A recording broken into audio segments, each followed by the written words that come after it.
ഡിന്നറെല്ലാം കഴിഞ്ഞ് അടുക്കള കാലിയാക്കി വൃത്തിയാക്കി ഇനി ഉറങ്ങണം. പക്ഷെ എന്നാലും ഉണ്ടാവുമല്ലേ വീട്ടമ്മമാർക്ക് ഒരു പരിപാടി ഇല്ലേ? അതാണ് ആ പരിപാടി. നാളത്തെ രാവിലത്തെ ഫുഡ്. ഇന്ന് രാവിലെ ഞാൻ കിഡ്ലിയായിരുന്നേ. കുറച്ച് മാവ് ബാക്കി വന്നിട്ടുണ്ട്. ഇത് അത്യാവശ്യം പുളിച്ച മാവാണേ, പക്ഷെ 4 പേർക്ക് തികയത്തില്ല. എന്തു ചെയ്യും? ഒരു പണി ചെയ്താല അങ്ങോട്ടും.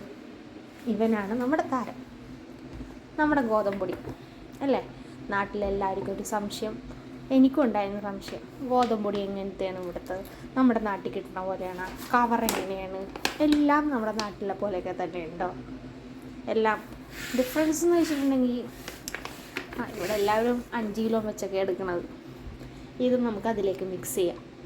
അങ്ങനെ നാളെ ഒരു തട്ടിക്കുട്ടി ഗോതമ്പ് ദോശയാക്കിയാലോ? കാണാം. എനിക്കങ്ങനെ പ്രത്യേകിച്ച് അളവൊന്നും അറിയില്ല കേട്ടോ. ഒരു 4 ആൾക്ക് കഴിക്കാൻ പറ്റുന്ന രീതിയിൽ പൊടി ഇട്ട് കൊടുക്കണം.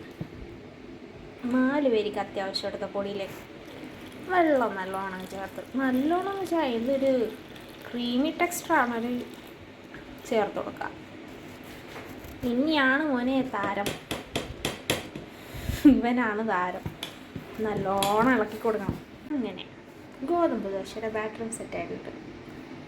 ഒരു മൂടി കൊണ്ട് ഈ ചങ്ങയിനടച്ച് എത്രയും പെട്ടെന്ന് ഫ്രിഡ്ജിലേക്ക് എടുത്ത് മാറ്റാം അല്ലേ? ഒരു കാര്യമുണ്ട്, ഇനി നമ്മളോട് ഉറങ്ങണ്ടേ? അതെ, ഉറങ്ങണം. So good night guys, by.